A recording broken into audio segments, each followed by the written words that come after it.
if I were sitting at the round table with everyone, I think I would, with my blindfold on, I'd tap the person next to me. Really fuck up Alan's shit. Yeah. So someone's walking around thinking they're a traitor and they never get caught up to the turret. Stop that.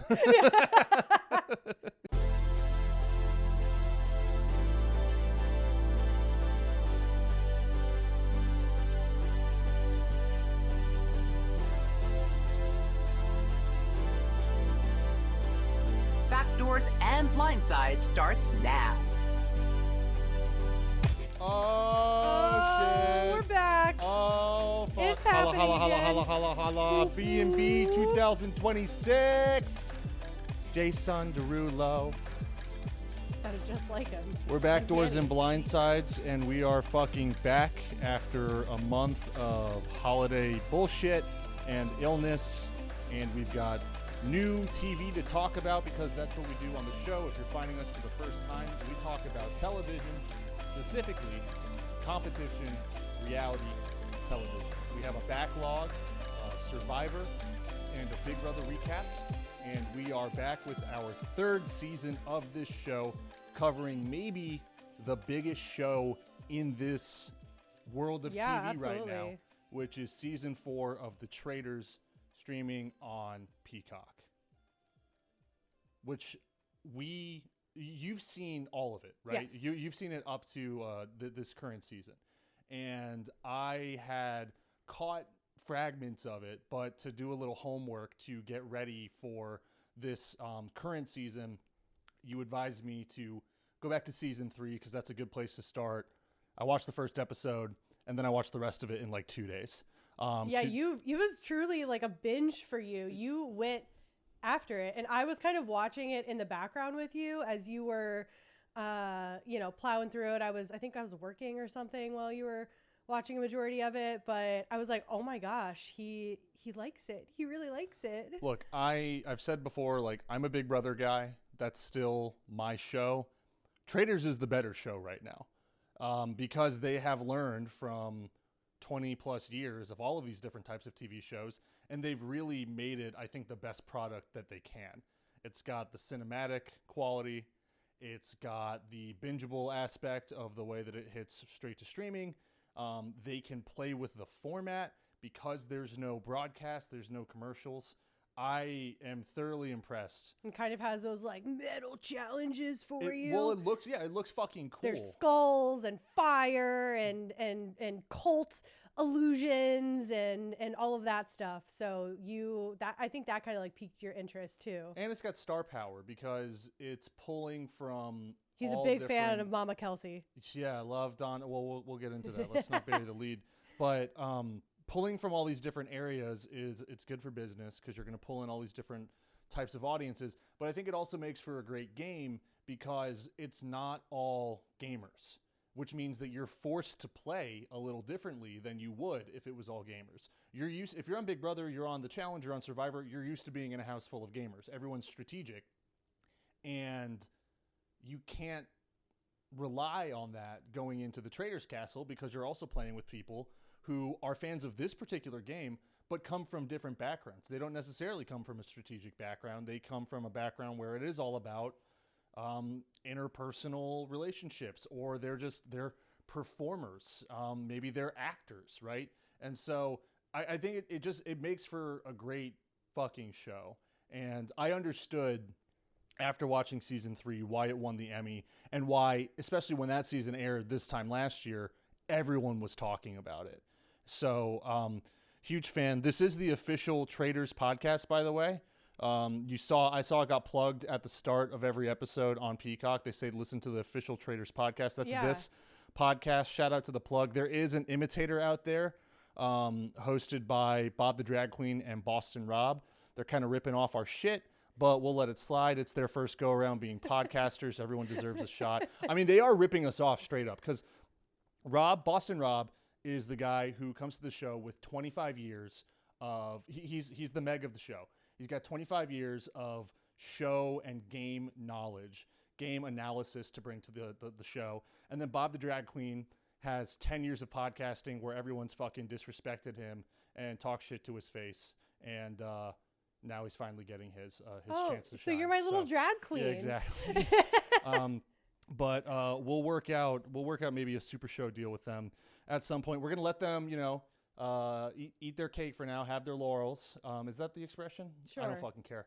But we appreciate people sticking with the true official Traitors recap podcast starting here.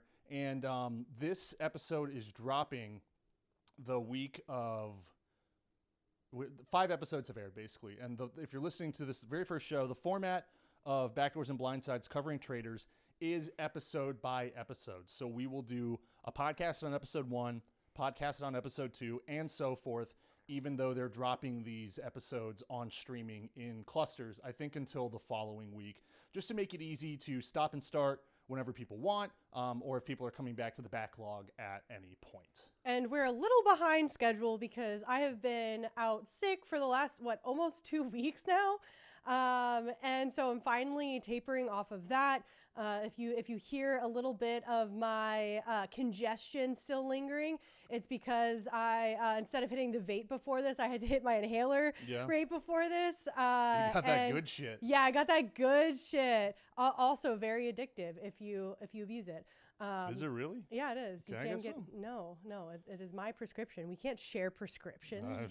You know how the law works and of the pharmacy. Most of America says otherwise. Yeah, but so I started getting sick, and it goes from the way that we communicate with sickness and stuff. It goes from I'm getting sick. I think I might be getting sick. My throat's a little sore, and then we hit each other with it's sick.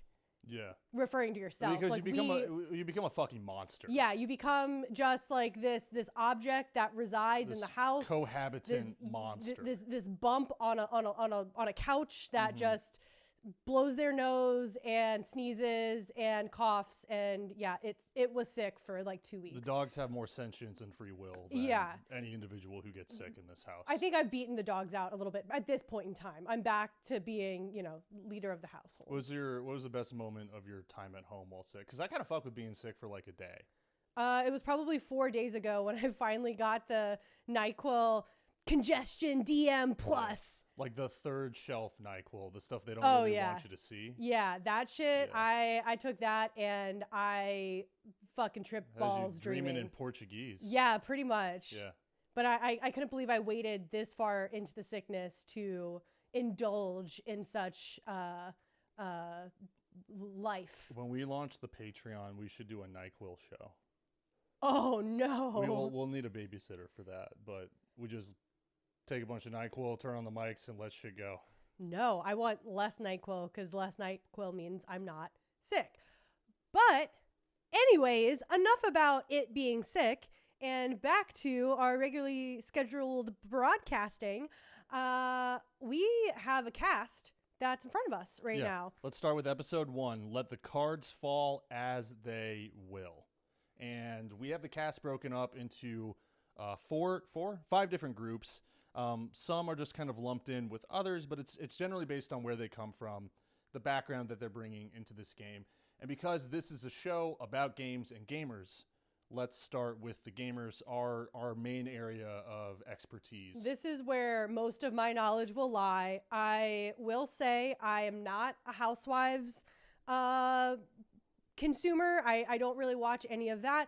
I see them when they appear elsewhere in other shows, and that's my connection to some of the Housewives. But we're not haters. No, not haters at all. But I'm just saying gamers is where my true in-depth historical knowledge comes into play. So first up, we have Tiffany from Big Brother. From Big Brother. So she was on the Cookout season, correct? Yes, she was on Big Brother 23. She was in the 6-person alliance called the Cookout, and she is actually attributed to founding the Cookout, and that was with Azza, Big D, X, Kylan, and Hannah Chada. And why was the Cookout historic? It was absolutely historical, not only because a Final 6 alliance actually made it to Final 6, but all of these people were able to unite under a kind of greater good context of wanting a black winner to win that season. So they all kind of banded together, and they pulled it out. Like, it was historical watching that season. I absolutely love that season. They did amazing. Tiffany was the first person voted out of the Alliance that she, that was kind of her brainchild. But she did win America's Favorite that year as well. And she came back to host Big Brother Reindeer Games, which is kind of the winter 2-week sprint of Big Brother that they do sometimes. And then she was also on the Challenge USA, and she was eliminated early on her first season of that.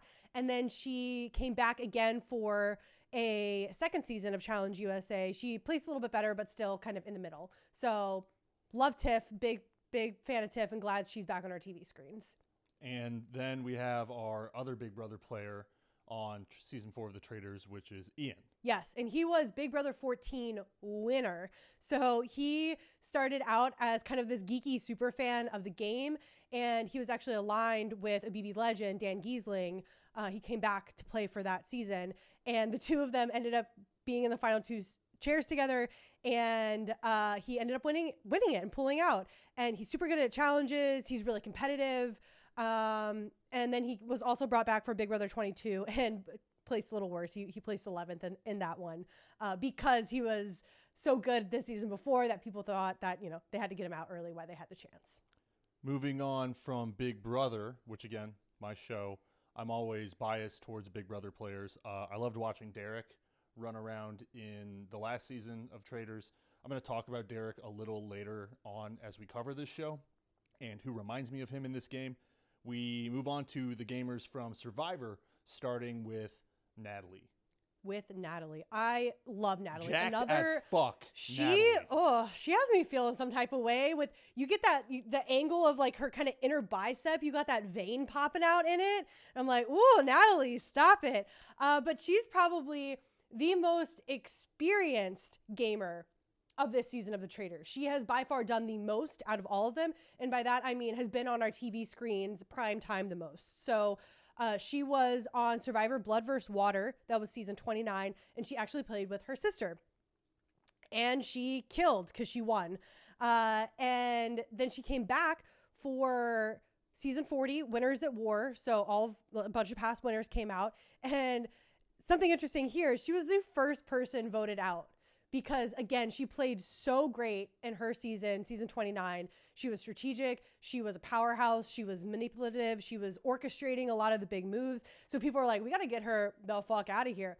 But, plot twist, edge of extinction that season. So she basically went to live on an island by herself for 33 days. Damn. She basically was able to win herself back into the game and was able to make it to final 2. Sick. Yeah, she actually sat next to Tony from last season of the Traitors, and she lost to him.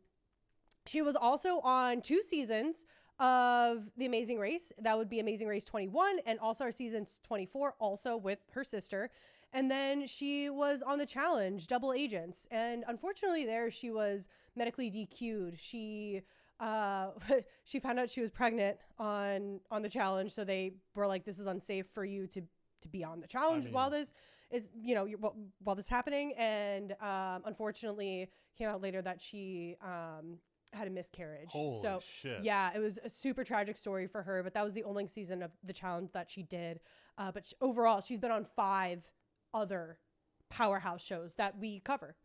Yeah, I mean, last season, the Survivor people stuck around for like a good while. Boston Rob was obviously a traitor. I think we determined that Wes was the most decorated of the competitors. Well, from we last determined season. It because he yelled it in her face as he left. But Natalie decorated and just seasoned from from being on all these different shows. So she knows how things get done.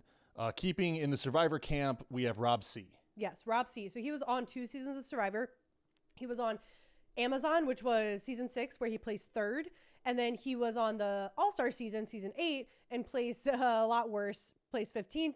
And Jeff Probst is quoted saying that he is the smartest player to never win, which I don't know when Jeff was quoted that, but I think a lot of smart players have come into the game since season 8 or season 6 when he first started. But he is most well known now for his show, Rob Has a Podcast, where he riffs off us you know, we're coming into it, you know, however many years, but he's copying us, I'd like to think. So he's our big competition along with the official Traitors podcast. We're happy to go on if he wants us on. Yeah, if he wants us on, you know, big celebs here.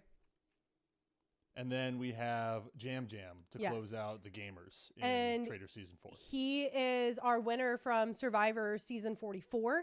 And he sat in the end with his alliance member, Carolyn, from last season. And they, on the same vein of podcasts, they also now have a podcast together. Damn, everyone's doing it. Like, well, yeah. What? Well, that's like the criticism is that everyone has a podcast, but I know. That's the joke. Thanks for explaining it to everyone. Well, because I get that, I hear that get thrown around, and then I get a little sensitive because I feel like I'm being dismissed. But it's you got to have a good podcast. That's the thing, right? It's got to be a good, entertaining show, and I think that we do that like a quarter of the time, every 4 episodes at least. So, and did they just start that show? And is it about Survivor, or are they just like fucking around? Do you know? I'm not sure. I follow Carolyn on Instagram, and I saw her promoting it, but I haven't given it a listen yet, so I'm not quite sure what they cover. But I know the two of them are still pretty close after their season of Survivor, and now they have being on the Traitors on different seasons to bond over. Yeah, I'm sure they'll do some type of recap if they haven't already. Oh, just yeah, to talk I'm sure. about their experiences. Also, very different types of players, I think. They are, but I loved watching their dynamic in Survivor. You know, she was kind of the, you know, silly, crazy one and super relatable, very, you know, easy to empathize with. Mm-hmm. And he was just this bubbly, you know, sociable guy that was credited. And the reason that he won was for kind of leading the charge of the alliance. So I would say he has that a little bit more of like strategic edge on him. So those are the gamers. Those are the people that we know best going into this season, or at least knowing what type of game they're going to bring.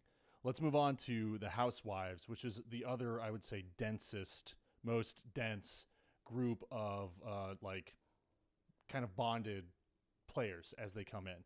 We have Portia from Housewives Atlanta. Yes, and I know her from the new Celebrity Apprentice 2017. That was Arnold Schwarzenegger's hosting season. I forgot he did that. Yeah, and she placed 8th in that, and that's how I know Portia. That's all I got on her. Not the only player this season who has experience working with Arnold, by the way. We will get to that. I did not know this. Caroline from Housewives Dubai. We have Candace from Housewives Potomac. Which right across the little stream of where we are here. As the crow flies. I believe that's the correct usage of that Correct. phrase. Dorinda from Housewives New York City. And returning player. She was from last season of Traitor Season 3, and she was the first murdered by the Traitors. So let's see if this season she can hang in there past the first night and make it to her first breakfast. Do you remember if this is the first time that they've done that? They brought back the person that got axed night 1? Yes. I dig that. Yeah. I think that works because like there really is no, I don't think that you can like lose night 1. You just have the shittiest luck. Yeah, absolutely. I think moving forward, like if you don't even make it to a round table, I do think that you should get a chance to come back in the following season. I do like that. Because in the round table, you can at least speak on yourself. You have allies to speak up for you. When you're the first person to get killed, you really have no fucking control. You just have to hope that it's not. You have to hope that it's one of your allies who's a traitor that wants to keep you around. Yeah. So I would be down with them continuing and bringing back the person who goes first this season for season 5. And then Lisa. Housewives Beverly Hills, which I think is the OG Housewives show. Yeah. And she was also on Melrose Place, yes, which is interesting for us because that's one of the shows that we watched together. Big Melrose Place fans. Yeah. We have not gotten to her season yet, but it looks like she's around for multiple seasons. We're almost there. We're almost to her season, so I think it'll be fun watching her on the season of the Traitors and then eventually making it to when she's on Melrose Place.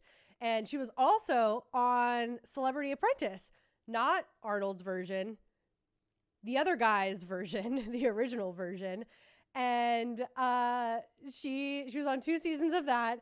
And her first season, I have a quote here from her talking about her first season. She says, Quote, every single one of the producers knew I had the worst time. And she's talking about being called back for her second season. She said, it was not something fun for me. I hated it. I asked them, are you kidding me? Hell would have to freeze over before I do it again. Oh, but poor Lisa, if only you knew how much hell has frozen over since you've said that comment. But she's been on TV for forever. While she was on her second season of Celebrity Apprentice, season 6, she was able to bring home and win $500,000 for her charity, St. Jude.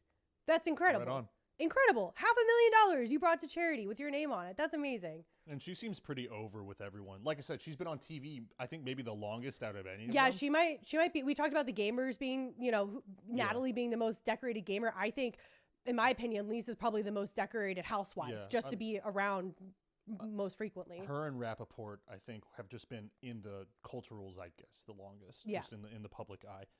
Let's move on to the third category of players I have deemed, whatever you want to say, the lovers. Yeah, let's start with Love Island. Yeah, we have Maura from Love Island, who I believe also hosts After Sun of Love Island. I like that show. Your eyebrows raising. You're like, I don't know what this is, but I'm gonna say it. So After Sun is basically the recap show to Love Island. Also, one of the most devastating movies I have ever seen with Paul Mescal. After Sun from 2020, 2022, 2023. That movie, we talk about movies sometimes. That movie fucked me up so bad. I was in a daze for 2 days. I remember that. Amazing fucking movie. Incredible movie. Watch it if you really, really want to be sad.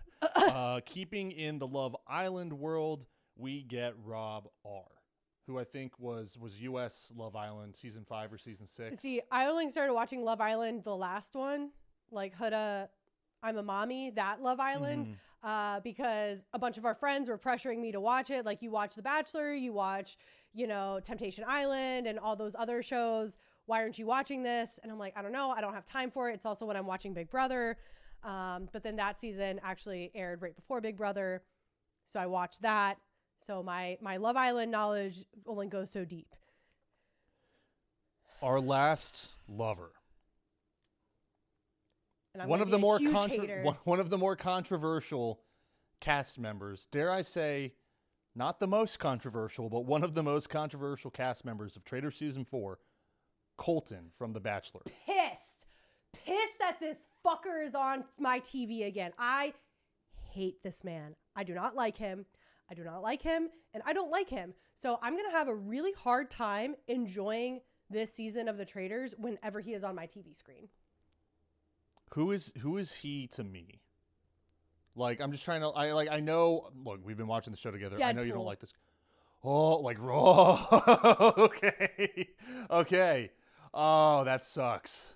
But not in a cute, charismatic. Well, he kind of does the charismatic thing on this season of The Traitors. But for all of you that don't know by now why Colton is a flaming hot douchebag that I hate, this is why. So basically, we rewind to The Bachelor many seasons ago. I think she was third place, Cassie. She decides, you know what? This isn't for me. I'm going to leave. She removes herself from the show, and he still has 2 women left. And he tells them to go get fucked, and he chases after Cassie. Oh, wow. There's a huge scene of him jumping over a gated fence. Oh, he jumped. That's the fence guy. Yeah, he jumps over a fence to get out so he can go chase her, basically.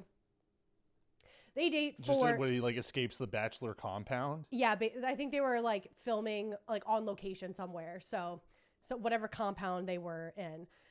And so then they date for a year after that. Everything is fine. Wow, they're not engaged though. No, they're not. They're just dating. And then they break up. And this is the part where we start hating Colton, because Cassie starts getting these texts from this random number. And it's all this scary stuff. Her friends and family are getting them. Even Colton's getting these texts, and he's reaching out to Cassie, being like, whoa, we have a stalker. what's going on But here? this isn't on the TV show. This is like No, this just is like being on, IRL. on social media. No, this is IRL. But like, how is it being like? How are people finding out about it? Because of what's to come from this. Okay. We're getting there. So they're all getting these like random stalkerish texts, and then she starts to notice that he's outside of her home, her apartment, outside of her family's house. And then she finds a tracking device on her car. Oh. And like AirTag situation. Yep. And come to find out that Colton was the stalker. He had orchestrated this whole narrative that this random person was stalking them. He was sending stalker texts to himself and showing them to Cassie and being like, look, I also have the same stalker. Did he confess to this? Yes. Oh my God. He stalked her. He put an AirTag on her car, allegedly, all allegedly. But what wasn't allegedly and what is fact is that she went to the courts and had a restraining order against him. He couldn't come within 100 yards of her. This man is a psychopath. He is the scariest of the scariest. He's the type of person... Allegedly. He's the type of person that your friends and your mom warns you about meeting at the bar. Like, he's a fucking lifetime killer. Like, that's the type of person he is. For real. Like, he is not a good person. No one's a good person to stalk someone, to send fake texts to yourself, to pretend that you're catfishing her, and you're pretending like you're catfishing yourself too. And then to actually go up to someone's car, this is your ex, by the way. You're no longer together, to track her car. Fucking creep. I can't believe he's back on TV again. I fucking hate it. And this is my first, we're not even into the show yet. This is my first fuck production. How dare you bring that man back on TV screens? He does not deserve it at all. Pissed. Oh no, we're not anti-NBC, are we? I thought we were anti-CBS. I thought this was a pro-NBC podcast. No, it is, but not when you bring back that fucker. Well, do you think that he is back because they need a villain? Well, in the same breath of all the stalking stuff comes out, what happens? People online say that he opportunistically used his sexuality, coming out as gay, to gain better press in the wake of all of this stalker stuff. That's the online community saying that's that. The online community. Not backdoors and blindsides. Yes, that's the online community Allegedly. saying that. And basically, it kind of made everything else go away. It's, oh my gosh, a bachelor is gay. Oh, crazy. Someone's living their life how they should and how they should feel empowered to. He's had this heat on him the entire time since then. No, like half the people forgot about it. Oh, okay. Because it literally was just overshadowed with like, oh my God, someone dated 30 women and now he's gay. Instead of like, how about we focus less on who he is? Do you go to jail? And more of what he is, which is a shitty douchebag, crazy person. That's who he is. So I'm pissed that he's back on our screens again. Fuck him. A lot of people feel that way. Like that's not. I wouldn't even call that a hot take. Like there's a lot of online backlash at the casting of Colton. Yes. This is a pro NBC podcast. I just want to say that. But no spoilers as we go through these episodes. But something that happened offline is Demi from previous seasons ago. She was online just pissed recently about Colton and the edit that he's getting on this season of the Traitors.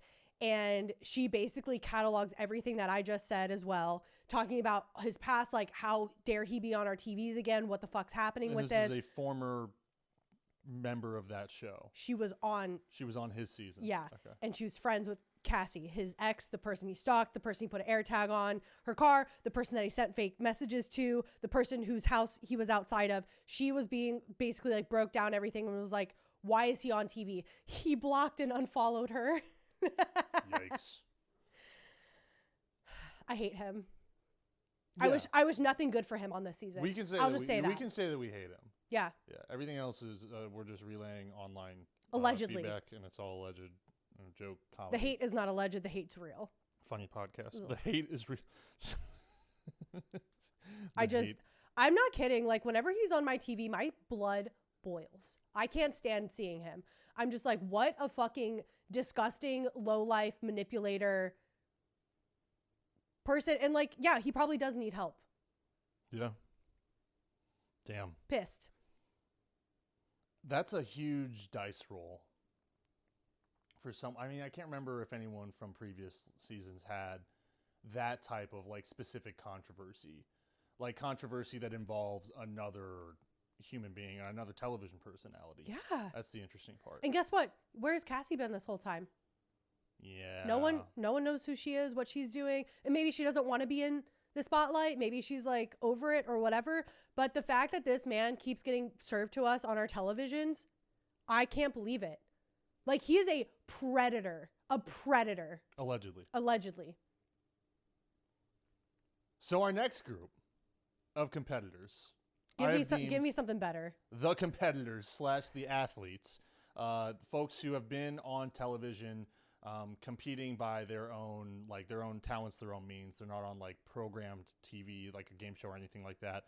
Let's start with Monet, who is from RuPaul's Drag Race. Any file on Monet? No file. I don't watch Drag Race. I've had friends wanting me to get into it for such a long time now. Never have. But love the name, Monet Exchange. Yeah, Monet. Sick name. I don't have a file. Just first impressions. I think he's a better dresser than Bob. Oh. And maybe that'll get me. That's what's gonna get us. I don't canceled. know. Bob's fit during the Traitors season 3 reunion. Yeah. That was kind of fire though. Well, that's the reunion though. Yeah. It's different than just dressing in the castle. We'll see.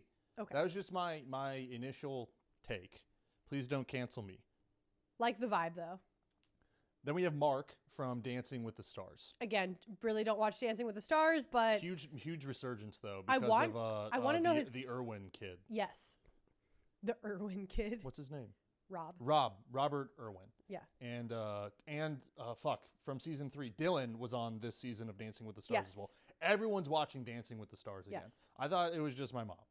But that show it's way like over, big over right now for which sure. is cool. Then we have Kristen, who is from Top Chef.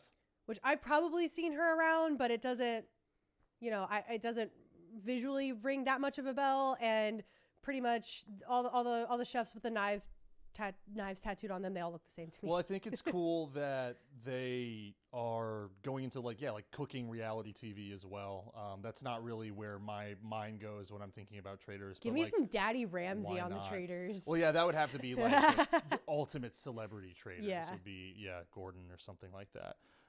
Then we have Tara, who is an Olympic figure skater, alongside Johnny, who is also an Olympic figure skater. And they're trying to keep it a little hush-hush between them. Well, that's when we all get together outside of the castle for the first time, it's like an acknowledgement, but they recognize each other, and there's already like this unspoken idea of let's play separately for now, but we've always got each other's backs. Yeah. Which is cool. And Winter Olympics are coming up. I don't know if they're going to be at it. I don't know if they're retired Olympians. I don't know if they continue to compete, but I love both of their energies. My Olympic athlete knowledge isn't very deep, especially Winter. Apollo Ono. You know one more than I do. He was the like the speed skater. I don't know. I thought he was kind of hot. I just know the guy from curling in 2021 that looked like you me, with the mustache. I think and I the could long curl. That would be my Olympic end. I think I could curl. Curling fucking rocks. Dude. I think I could fucking kill it. Put curling in bars. I know that's basically shuffleboard, but I want like full on curling in like a winter bar. Let's do it. Let's try out for the Olympic curling team. I think breweries have fucking everything else. They put in playgrounds. They put in restaurants. Why not put an outdoor curling court? A curling corner? Why not? Yeah. It would be fun. I would love to at least give it a shot. I think we'd be good at it. Last category of players. The actors. Actors, entertainers. We'll start with Michael Rappaport. And I know him from, I actually went through his IMDb because like it just keeps scrolling. He's been around forever. It's long, it's lengthy. I think going back to like the 80s. But me personally, I know him from the voice of Grand Theft Auto 3. Oh, really? Leone. Nice. Yeah. I was like, oh, sick. I played the shit out of that game. All right. That is honestly cooler than any of the things I knew him from. But he's in a lot of movies that I enjoy. I would like that to be his like title card underneath. Voice of GTA 3. Yeah. Some people think that's the best one. I had a blast playing it. Was that circa PSP? No. No, it was after? That was or before. Before. Okay. I think GTA 3 was the last like PlayStation 2 game. Okay. Yeah. Before San Andreas came out. Yeah.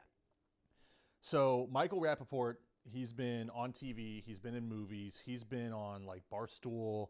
I think he's had his own radio show, podcast. He's been all over the place. He is in a handful of movies that I think fucking rock, including Deep Blue Sea and The Sixth Day, starring none other than Arnold Schwarzenegger, Oh, shit. Portia's best friend. So that's two cast members that have professionally worked with Arnold. Interesting. And God, I would have killed to see the two of them have a conversation. talk about that Yeah. in completely different worlds. I would say that Rappaport is like fourth build as a supporting part in The Sixth Day. So he is like he shares a lot of scenes with Arnold. He's basically like his best buddy in that movie. And I will say I'm naming those two movies specifically because there's a chance that they will come back on this show in greater coverage and detail, with more to come on that idea in the next week or so. So keep tuning in because we've got some fun shit to announce. And also one of the fans' most controversial player to enter this house. So Yeah. when they released the cast list, it was like, what the fuck? Why are Michael and Colton on this season? He's Fuck caused them. a lot of problems. He's stirred up a lot of shit. Like he's a vocal, aggressive type of guy. So there's a lot of bad energy around Rappaport. We'll see how he fares then. We also have Steven, who has been on One Tree Hill. Yeah. And he was also on Laguna Beach. Oh, well. So he's been around reality TV as well as scripted television. Well, Laguna Beach might be a little bit of both. And then we have Eric, who I think might be like globally the most famous person on this cast list. So I didn't know who he was, and like I never heard any of his music. I went on Spotify, like millions and like in the like 8 figures of like listens on Spotify. He's a K-pop star. Yeah, but well, most of his more recent albums are in English. And I was listening to some of it today and I was like, wait, I kind of fuck with this. Okay. Yeah. So Eric is a musician, pop star. Again, cool background, non-TV background, which I like seeing in this world. We also have Ron, who's a comedian. His background is largely in like stand-up. He's written for TV. He wrote for a season of the Eric Andre Show. So he's been in a couple spaces that I thoroughly enjoy. He also does some voice acting. He's in all those fucking Trolls movies. And apparently he did a show with Travis Kelce. Speaking of GTA earlier, literally it was today or yesterday, I was scrolling through Instagram and his one of his videos popped up. And he was promoting the new season of GTA. Oh, and he really? was basically like, hey, don't kill yourself because GTA 5's coming out later this year. They've been working on it for 10 years. GTA 6. Yeah, GTA 6, yeah, sorry. Yeah, he's got a podcast as well. Yeah, like but a comedy podcast. it was a hilarious little reel, and I thoroughly enjoyed it. Yeah, I love Ron's energy. He reminds me of someone else, but I'm not going to jump the gun and get ahead of myself. Our last player in season 4 of the Traitors is, I think on paper, the most interesting. Terminator music. Bah, bah, bah, bah, bah. I don't know. Those were kind of like fireworks. We have Donna Kelce. Which I saw this and I was like, what the fuck? Mother of Travis and Jason Kelce, star NFL players. Really, I think her new title is mother-in-law of Taylor Swift. Future mother-in-law of Taylor Swift, the biggest celebrity in the goddamn fucking world. And people are now calling her America's Mom. Which I don't think there's been an America's Mom since there was like, I don't know, a really fucking successful sitcom. Like, I think, dude, like, they used to call Cosby America's Father. Oh. Right? That's Well, I think that might be that's why a strange well, that's- parallel that's to what- make well, that's what I'm saying. I there. think that's why that title has kind of gone away for a little while because we were afraid to find a new mother and father. But We've all been orphans for all these years. like Donna Kelce's clearly been vetted so well by Taylor Swift's people that they know that there's nothing that she's hiding from us that could ruin her and the lives of so many other people. So do you think she mentions Taylor Swift by name at all the entire time she's on? I don't think so because I don't think she's I don't follow the Taylor Swift's and her future I know they sit in the box at the Chiefs games together, but I don't think that she's interested in being like credited to like be associated with But there was Taylor some contention a little bit in the beginning of Taylor and Travis's relationship. Why? Because people thought that Donna came off a little cold and that she might not be a fan of Taylor Swift. So people were like, oh, like, you know, Taylor's sitting next to her in the box and she's, you know, maybe like not engaging with her as much. So people were like a little sus of Donna and being like, you're sitting next to Taylor Swift, like act like it kind of. But it's also like, she's fucking 70 years old. yeah, but also like she's sitting at like her famous son's football Yeah. game. So like She probably at that time was not super familiar with blank space or whatever. She's probably 15. yeah, maybe a little more in touch with the No music Tim McGraw, no teardrops on her guitar. the music of her generation, coming from the Midwest, etc. So that's our cast, and let's get right into the actual meat of the show. How far are we? Damn, this is going to be like a full-length episode. So right off the bat, we arrive to the castle. It's nighttime, and everyone gets out of their cars. And another thing I love about the Traitors is, you know, it's all celebrities. It's all people that you may know, but you don't know who you're playing with, aside from the people you're in the car with, until you get out. And then it's the whispers. She's a housewife. He was on Survivor. That's Michael Rappaport. That's Donna Kelce, etc. Do you know that person? Oh, I know that person. Yeah. Oh, yeah, yeah. Everyone's they're trying to cool. like work with each other to figure out who's who. Yeah. And we finally get our incredible host, Alan Cumming. I love this man. He is the best. He's the best. He's been in movies that we've been watching for fucking ever. He has worked with Robert Rodriguez. He has worked with Stanley Kubrick. He is a theater darling. He's incredible. And he's one of the highlights of this excellent TV show.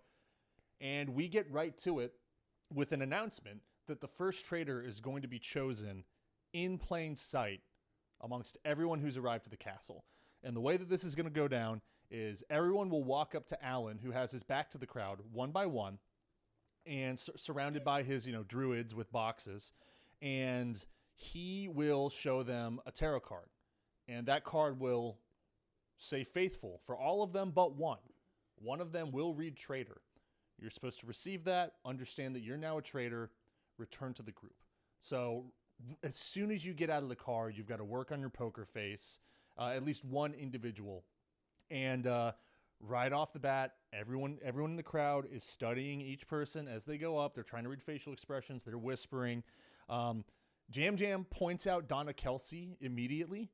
I think he's next to Dorinda, right? So he goes, "Oh, like what if it could be her, because she's like kind of the ringer of the bunch, right? Like she's the outlier, you know, whatever you want to call it, what got her to the show. She has no prior credentials of her own, yes, I would say. I would say the closest thing to like an amateur player, Sure. because she's not a television personality or like a professional entertainer. Also, good or for anything her like that, for which is sick. starting No, it's her sick. reality TV career this late in the game. Yeah, you it's know, fucking like sick. this is awesome. Good for her.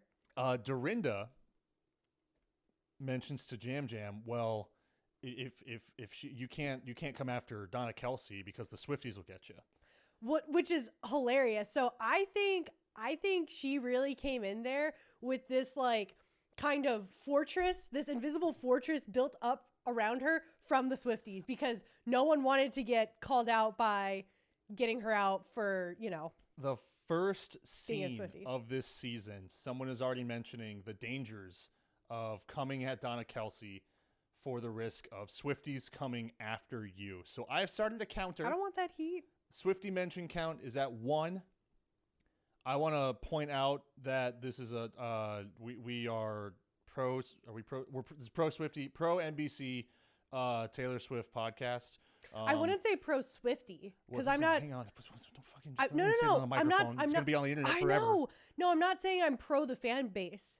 I'm saying I'm pro Taylor Swift. Is that enough? Is that enough to protect us? I think Fuck. so. I think so.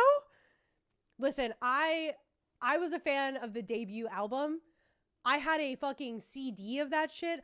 I had her Rolling Stone poster up on my wall as a preteen, so I was an OG Swiftie. Thank you very much. It's and cool then Red kind of lost me. But I'm back now. I'm back now. Well, we also we can go to shoegaze shows together and be alt and all of that stuff. So sure, it's not, yeah, sweetheart. It's not just like it's just like it's not like hardcore. It's not like this isn't like a Taylor Swift house. It's like you've kind of come back as a fan. Yeah. Right. Yeah. That's nice. Yeah, but I'm just saying pro Taylor Swift. Sure. Yes. We're not haters.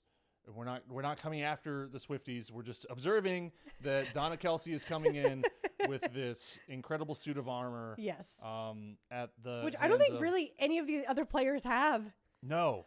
Like she in the same breath has the least amount of experience, but has maybe the biggest star power. I would say the biggest star power outside of people who would normally watch this show. Right. I mean, that's what I mean. Well, that's the whole bit is like what's the most rabid, passionate fan base in the world right now? It's Swifties. How many other NFL players' moms do you know? Exactly. I know Lamar Jackson's mom because I see her on Instagram, but that's it. What's her name? I can't remember. Exactly. Mom. Mom. Okay. Lamar calls her mom, so that's what I call her too. Yeah, I mean, it makes all of the sense in the world. I mean, at first you're like Donna Kelce, and they're like, well, yeah, because this is like a guaranteed, I don't know, millions of viewers tuning in for this. You've got half of the world watching because of her presence on the show. Swifties are ravenous for any mention of Taylor Swift in a public forum. So or private. Everyone's waiting for her to come up on the program. We'll see if it actually does. So while I'm actually watching, I'm looking at Donna Kelce, and I'm thinking that at this stage, I think that she is going to be like the true faithful, the baby face of the bunch, kind of like the Dylan Efron. Yeah. Where just like everyone kind of loves them from the jump, and they're going to be making the most noble calls, noble decisions, playing with their heart, but also their brain, right? Like real, true, faithful behavior. We eventually get through the entire cast. Someone has been identified as a traitor by Alan. Then we move into the castle. And unbeknownst to them, it was actually a secret traitor being selected. And that gets mentioned in the turret yes. later on. But first, we go to the round table. We do the classic bit of everyone puts on their blindfold. Alan walks around and touches the shoulder of the traitors just like you're playing Mafia in high school theater class. And he chooses 3 individuals. He chooses Candace from Housewives Potomac, Lisa from Housewives Beverly Hills, and Rob R from Love Island. So 3 non-gamers.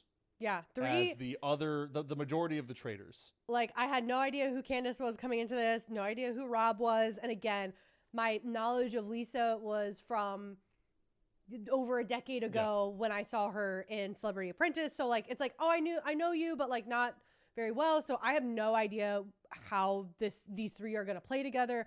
I have no idea really how their personalities work. But if I were sitting at the round table with everyone, I think I would, with my blindfold on, I'd tap the person next to me.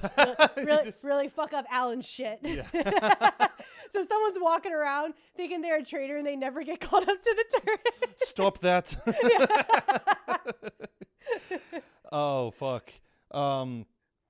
We disband from the round table, and Michael immediately starts doing kind of a Tom Sandoval from season 3. He's running around just like, I'm ready to play. I immediately think it's, these people. He brings up there's 5 housewives and there's 5 gamers, which means there's got to be a traitor in each of those groups.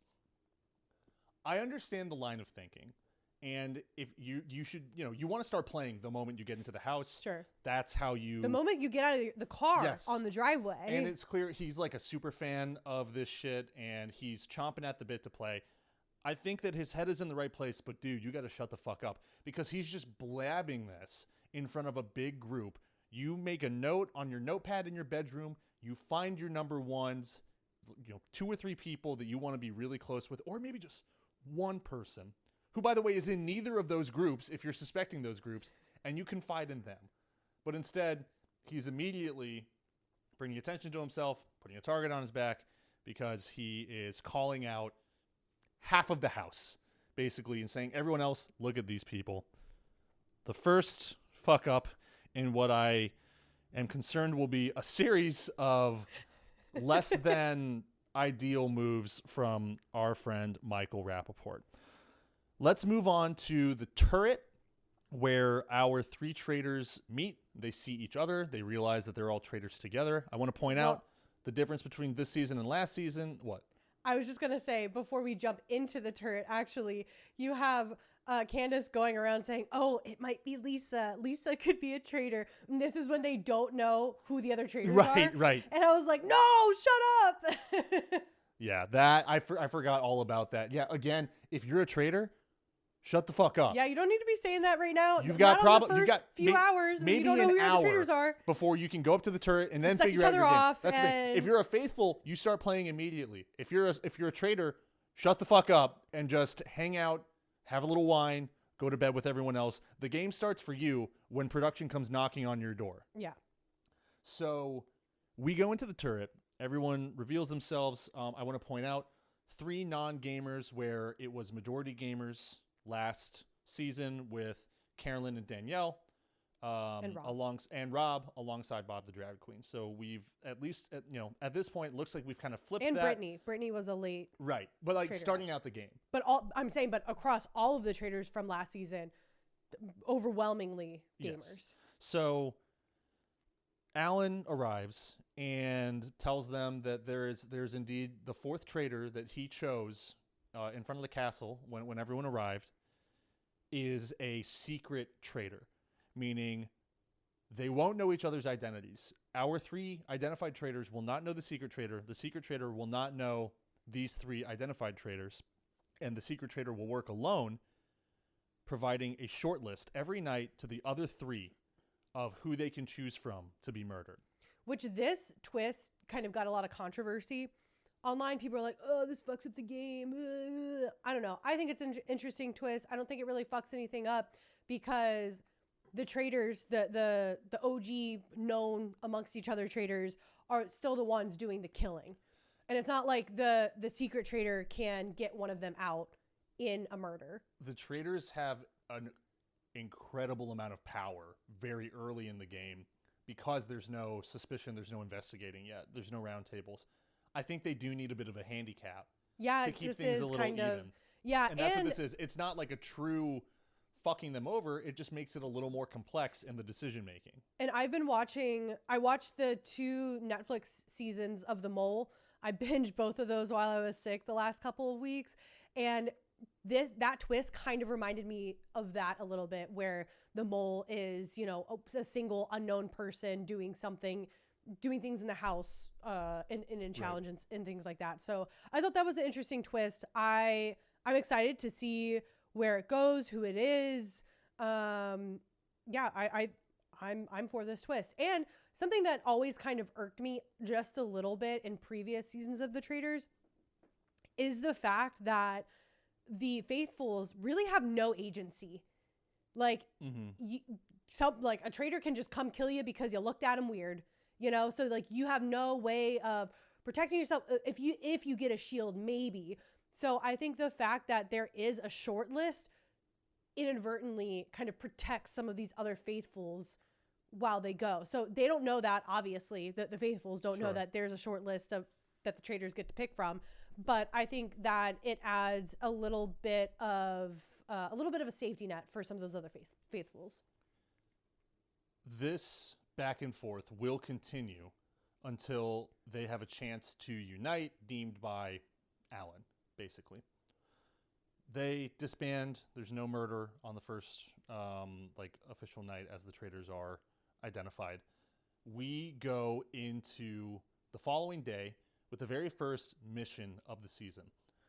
Another thing that I really like about Traitors is that the missions are always involved. They're always engaging because no matter what, the group is working together because you want to get that money. Yeah, the traitors want everyone to get money. And that's the opposite of basically The Mole, the show that I just mentioned. Is the mole, the secret, saboteur, is actively trying to take money away from the end pot, but everyone's still working collaboratively to make the pot as big as possible. So hopefully when they're at the end, they get the most amount of money from everyone's hard work throughout the season.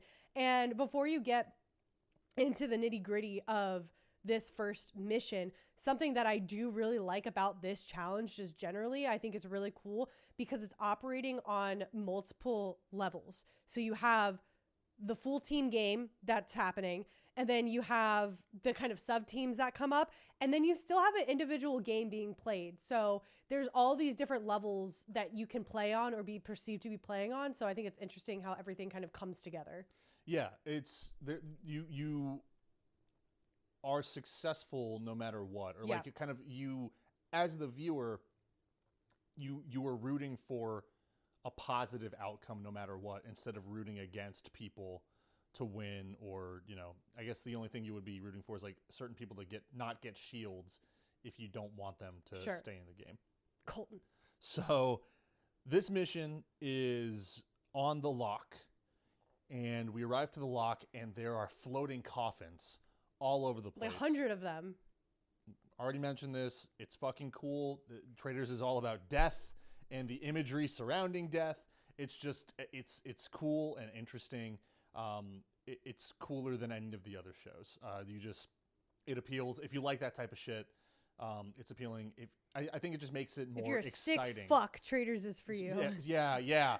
Traitors is for sickos. Sicko cinema. Yeah. It's Traitors and fucking Safdie Brothers movies. Right. So some of the coffins are marked with $signs. They have gold in it, right? Some are marked with X's. They split up into 3 teams on boats that row out, and they have to tow these coffins to shore and place them in graves for $2,000 apiece. Each grave is named with one of the players on the show.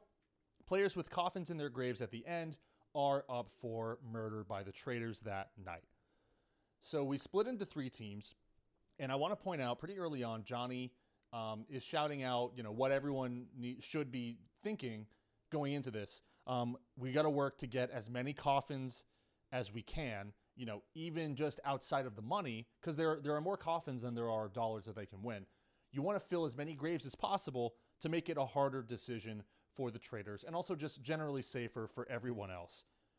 After this, he promptly takes a headfirst dive off of the dock into the fucking lock. We learned that he was not an Olympic swimmer, and it was figure skating that he excelled in. Yeah. Poor guy. It actually kind of looked like it looks would like have fucked me up. He takes a pretty good bump. Yeah. Yeah. So, well, have you ever like fallen in? Like when you fall in accidentally, it's humiliating. It was head first. Like he did not brace for it. It was just like head to water. Tremendous stuff. So Johnny's starting off wet, strong. Gets back into his boat. This quickly becomes 3 teams kind of working against each other to keep their graves safe. It's like, well, we're working as a team in this boat, so let's fill the graves of everyone else. Natalie, being the gamer, the strategic player that she is, makes the call that you should always make in any group situation in any of these games, kind of like what we saw on The Amazing Race last season with Big Brother players. Let's team up with another group. We pull in one of the other boats. Hey guys, let's all work together. We're going to mark everyone else in that boat for death because it's greater, working together to deciding a temporary common enemy. And see, that's what I meant earlier too. Like, yes, we're all working together to get money in the graves so we can rack up our pot. But now we're operating on a team level. How can we position ourselves and align with a different team to then further influence to make sure that a coffin doesn't go in my grave. I don't want to be up for murder, so how do I try to pad myself too? So as people are running up to this graveyard with their coffins, they're seeing, you know, maybe someone else has already placed a coffin in their own grave. And we get down to like the final couple seconds. I think it's Michael's team are running up with one last coffin. They throw it in just the closest open grave to, you know, boost those numbers basically, which is Portia's. But Portia is saved by the buzzer. I mean, probably a whole 5 seconds beforehand. Yeah. And Which this man has the audacity to argue with Alan. Yeah, Alan, I don't know what you're doing. It was doing like there, buzzer, dude. and Alan's like, all right, like that doesn't count. And he goes, what says who? And Alan's like, Says me? Says the the clock. host, the guy in charge here. So right off the bat, yeah, Michael acted a fool at the post-traitor selection roundtable. And now he's arguing with Alan. In my mind, not off to a good start. Sure. You're playing too hot. Do not come for my boy Alan. Yeah. Don't do that. Like, Alan is the darling, right? Yes. Like, more beloved. I know, like, Probst has the respect that he's kind of built for himself. He also kind of rules with an iron fist. He's done some things professionally that I think are kind of shitty. There's talks about him like blacklisting people, etc., because they go on other shows like the Traitors. But like, fucking, you're gonna talk shit to Alan Cumming. Like, come on, dude. Like, he's the most likable, just like playful host. Like, he's never really burning anyone. He is just there to fucking chew on the scenery, and that he does. So, poor form coming for Alan. There are 9 players marked for death, and they have to remain behind to fill their grave with dirt while the rest of the people return to the castle for the hot food. These 9 individuals... Insult to injury, having to fill your own grave. Yeah. Like, Also, you're already tired. You're rowing. I'm just... someone's working for Donna. I don't think Donna Kelce's shoveling dirt on her own grave. But that'd be kind of amazing. She has her own henchmen that are like, yeah, you're going to fill this for me. So the people left behind who will be marked for death tonight are Ron, Rob R., Traitor, Donna, Eric, Michael, Ian, Dorinda, yikes, Rob C., and Mark. We go back to the castle for dinner. We kind of, the way that we're going to cover this show is it's going to be in formats of breakfast, mission, dinner, murder, repeat, murder, roundtable are interchangeable, right? So let's cover dinner. Candace tells her car that in their boat, Michael said he's gunning for Housewives because Candace is already trying to paint a target on Michael's back. And what she's doing is she's running with what Michael said the night before, saying, hey, it's probably a housewife. And he did yeet that coffin into Portia's grave 5 seconds after the buzzer went off. So it's true. Are the grounds there for this deception? Yes. Candace, shut the fuck up. It's too early. We're not even going to a round table yet. You still have to kill someone. So why are you painting someone as a villain? I think that this is a tremendous error that no one seems to pick up on, which blows my fucking mind, that she is already playing to paint someone as a traitor before someone has even been killed, before you have a chance to vote that person out. Highly suspect. Yeah, and she's already called out unknowingly one of her fellow traitors before she knew who traitors were. So we got 2 marks, 2 strikes right now, Candace. We need you to pull it back. Until you get to that first murder, just chill. Just hang out. Just say, I hope they don't kill me, because that's what everyone else is saying. So we get back to the castle, and Portia comes for Michael and says, hey, you threw that coffin in my grave. I heard you say that you're targeting housewives. Michael says, I didn't say that. I didn't say that in the boat. And Ron backs him up, says, I didn't hear Michael say that. I don't think he said that. Yeah, he's like, that's not true. So they all charge in to confront Candace on it, who immediately deflects. I don't think she does a great job. But again, no one seems to clock it. And she's already stirring things up as a traitor. Now you're at the epicenter of a huge house moment that's not at the round table. That's the worst. You don't want to be there. And her deflection is, no, what you misheard me. What I was saying, and I'm like, she's backtracking, changing her story. You can't say you misheard me. You say, I'm sorry, I misspoke. Yeah. I made a mistake. You can't gaslight someone into saying that they misheard you, because that's just like you're just like bouncing it off to someone else without really explaining yourself. And saying it's their fault. Right. It's early. Just eat shit on it. Portia's over there like, dude, what the fuck? Like, now you're making me look bad. Yeah. And I'm just relaying what you said. Bad form. And Mara's over there in the corner. She doesn't know what the fuck's going on. She has no idea what's unfolding in front of her. And then Michael leaves that, throwing his hands up. He's like, I'm practically a housewife. I was like, okay. He's a huge Housewives fan, apparently. Yeah. He goes to BravoCon, I think. Yeah. So that is all I have for dinner, because everyone else is minding their own fucking business, because that's what you're supposed to do on night 2, right, before the first murder.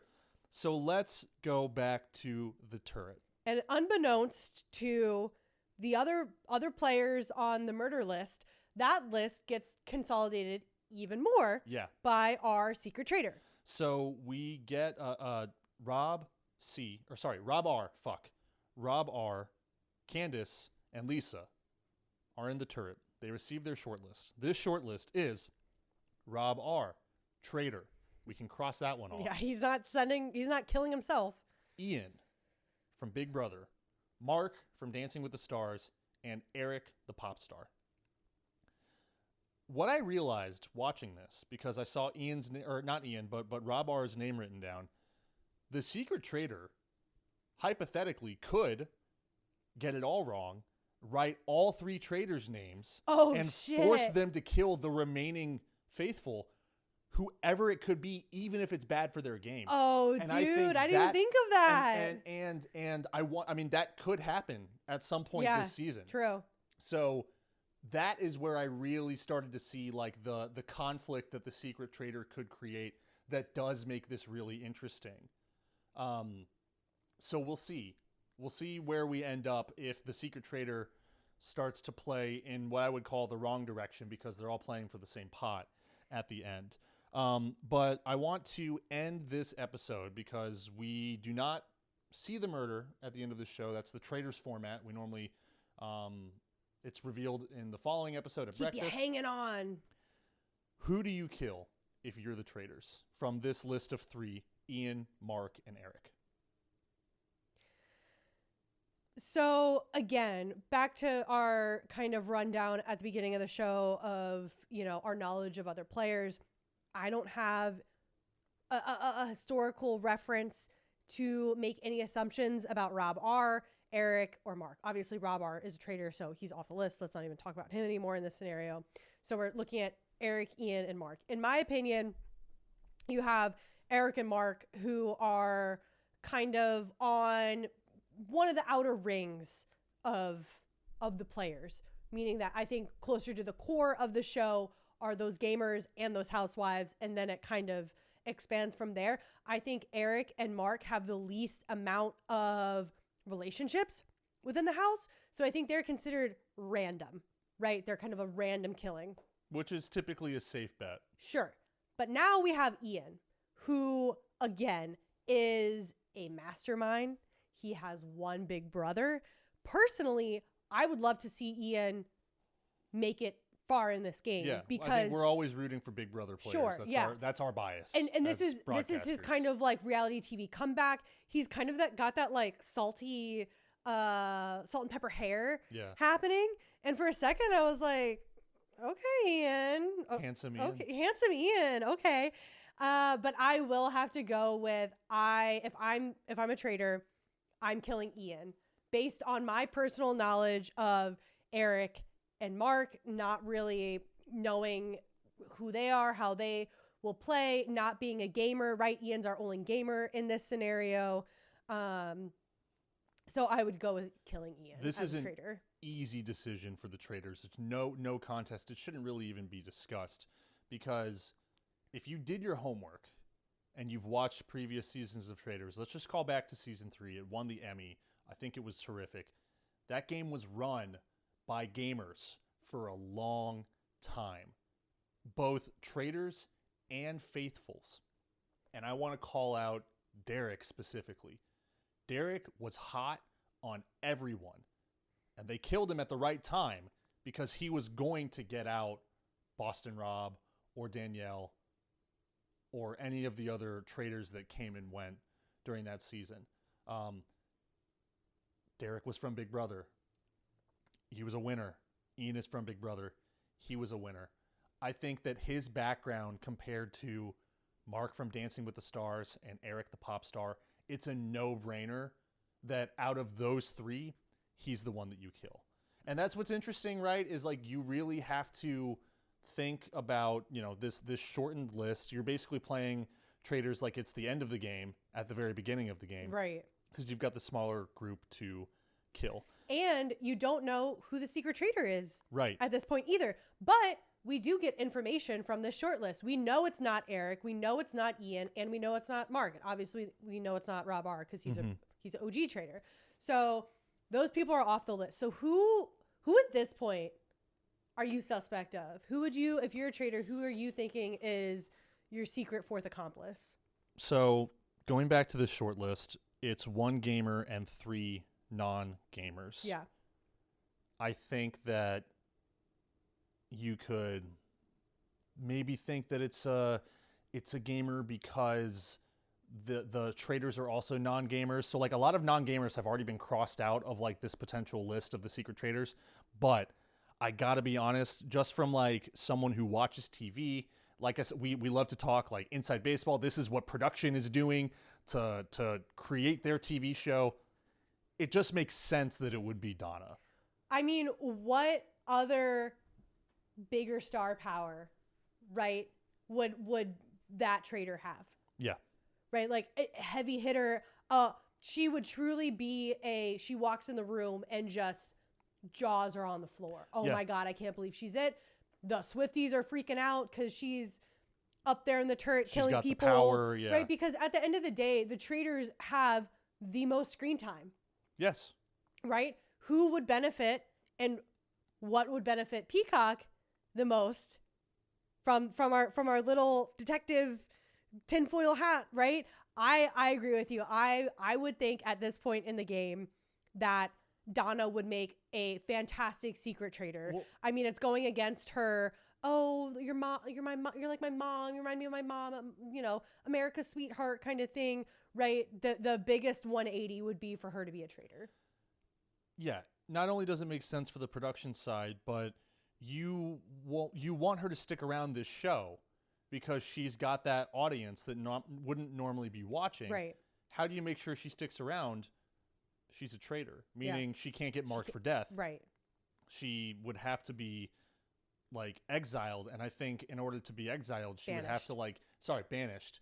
Like she would, I think that she would have to start playing with the other traitors first. So I think it's Donna.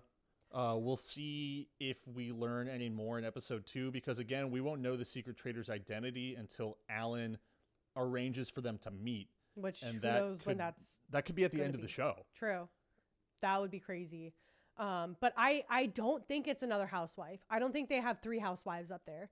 No, I don't think so either. And I don't think a big majority of the core audience knows a lot of these other traitors or how exactly, you know, their personalities operate, things like that. So like I could also see it being like we need a gamer in there. That's what I'm saying. If it's not Donna, it's a gamer. Like it has to, like we need someone in there to It's Tiff or one of the Survivor players. Yeah, we need someone to push. I could see Natalie maybe like she would make any of them. Yeah, she would make a great traitor, but I think from like a production standpoint, from like a viewer standpoint, and even just from a like 180 oh shit didn't see that coming perspective, I think Donna is still my 1 seed right now after episode 1 of being the potential secret traitor. As you're listening to this episode, if it's not already up, very shortly after, you'll have access to our recap of episode 2 of the Traitors, because we are banging these out as we're catching up on the show on Peacock. This is pro Peacock, pro Taylor Swift, pro NBC podcast. So keep an eye on our feed. We have full video episodes that are dropping on YouTube. Check us out on YouTube at Backdoors and Blindsides, on Instagram at Backdoors and Blindsides, where we're going to be posting reels, we're going to be posting memes, we're going to grovel for engagement with the players, and stay tuned for an announcement sometime next week, probably about some additional programming, or the chance to consume some additional programming coming your way. But until next time, whether you like it in the castle, like me, or you like it in the turret, like me, however you like your game played, true faithfuls and master traitors are always taken care of here on Backdoors and Blindsides.